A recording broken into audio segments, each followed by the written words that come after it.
En 1933, le Reich a fait d'eux des cibles. Juifs dans le milieu du cinéma, ils devaient fuir sous peine du pire.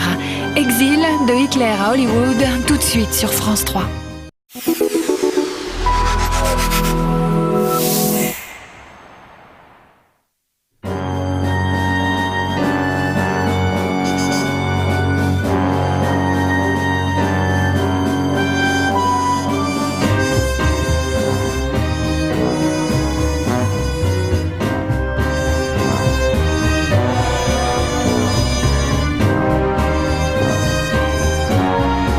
Entre 1930 et 1940, la ligne de fuite, le lieu idéal vers où s'échapper de l'Europe nazie fut pour beaucoup l'Amérique, et particulièrement Hollywood pour les gens de cinéma.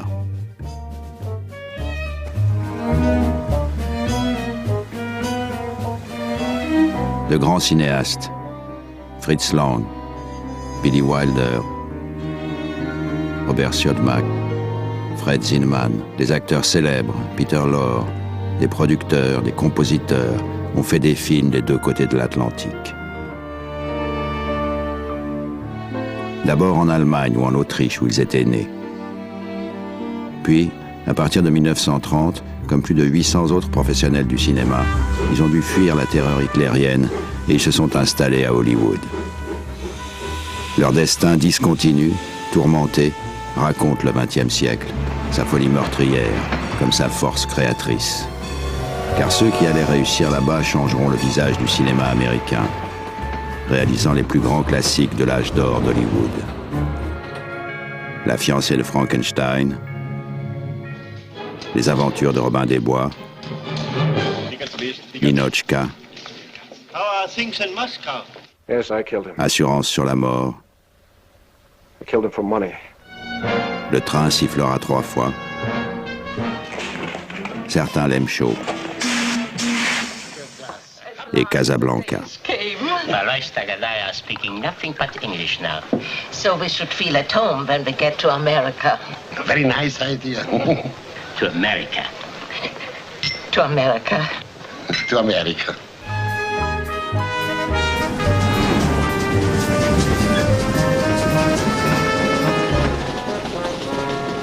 Quelques années après la Première Guerre mondiale, Berlin était devenue la capitale culturelle de l'Europe.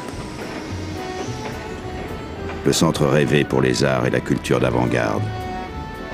Et le cinéma allemand montrait la voie de la modernité.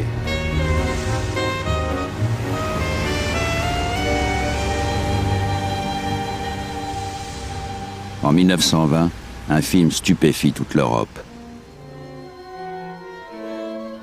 Le cabinet du docteur Caligari.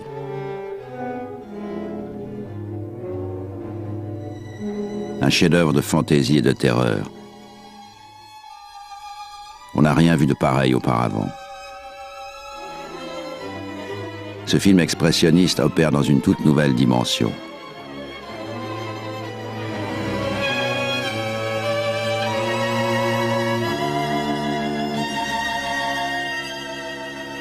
Le cabinet du docteur Caligari marque le début de ce qui sera considéré comme l'âge d'or du cinéma allemand. On est en 1920.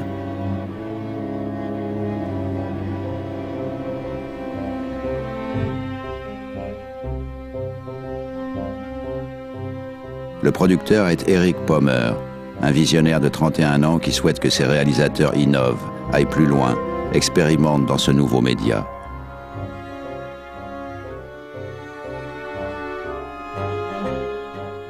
Après la Première Guerre mondiale, l'Allemagne avait créé des studios cinématographiques nationaux. À la fin des années 20, les plus grands talents sont ainsi réunis sous un seul et même toit, le studio UFA, le plus vaste et le plus avancé d'Europe. C'est Erich Pommer qui le dirige.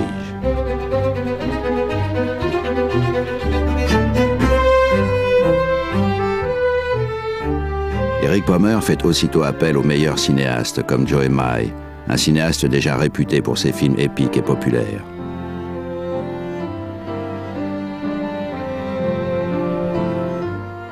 Ernst Lubitsch, l'homme qui le premier apporta au cinéma allemand un renom international.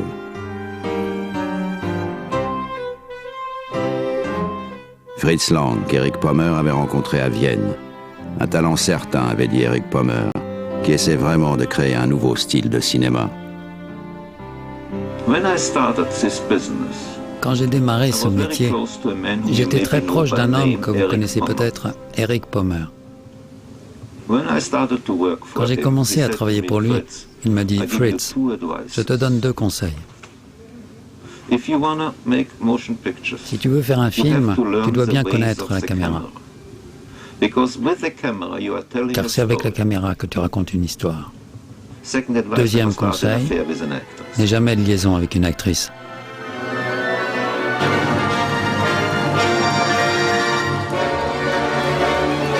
Produit par l'UFA à Berlin, le film de science-fiction de Fritz Lang, Metropolis, sort en 1927. Metropolis, situé au XXIe siècle, dépeint un monde coupé en 2 et contrôlé avec une précision d'automate. On dit que Metropolis était un des films préférés d'Adolf Hitler.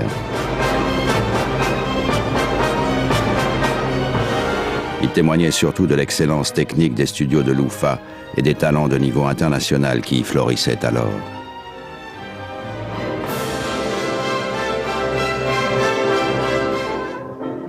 Je pourrais dire que mes années à Berlin entre 1923 et 1933 furent les meilleures de ma vie.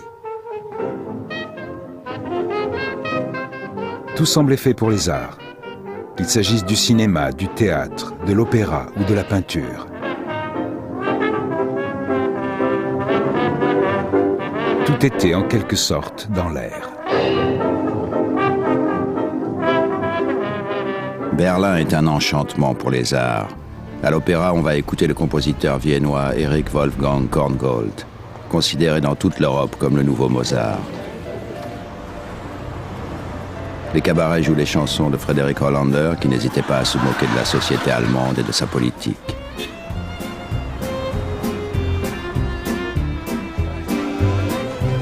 Les Juifs d'Allemagne jouent un rôle essentiel dans la vie culturelle berlinoise. 1% de la population totale allemande, ils représentent 5% des habitants de Berlin. Cosmopolites et cultivés, ils détiennent des positions importantes dans le commerce, les professions libérales et surtout dans les arts. Ce sont les plus laïcs d'Europe. Peu d'entre eux se considèrent comme religieux.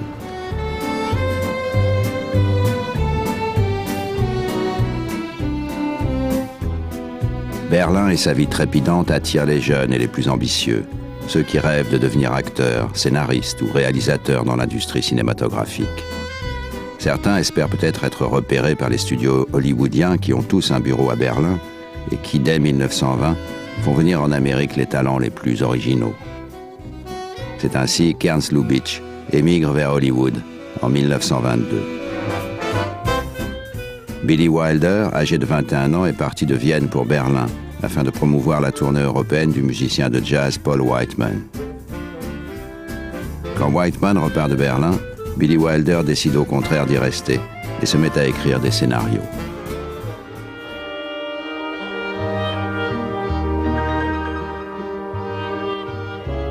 À l'automne 1929, Billy Wilder et d'autres cinéastes en herbe, Robert Siodmak, son frère Kurt Siodmak et Edgar G. Ulmer, se rencontrent dans un café et décident de faire un film ensemble.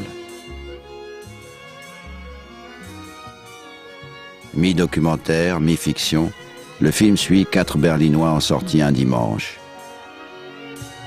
L'assistant caméraman a grandi à Vienne. Son nom, Fred Zinman.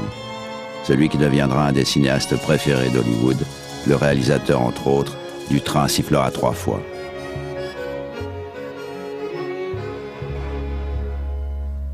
C'est là que j'ai rencontré Billy Wilder. C'était notre premier film. Nous ne connaissions rien. Le réalisateur était Robert Siodmak, qui n'avait pas non plus dirigé de film jusqu'alors. Et tous les 4 ou 5, nous avons essayé de faire du cinéma avec des acteurs amateurs et pas d'argent. Billy avait écrit le scénario et Siodmak avait amené le peu d'argent qu'il y avait. Ma seule contribution était de porter la caméra, de charger les films et de garder le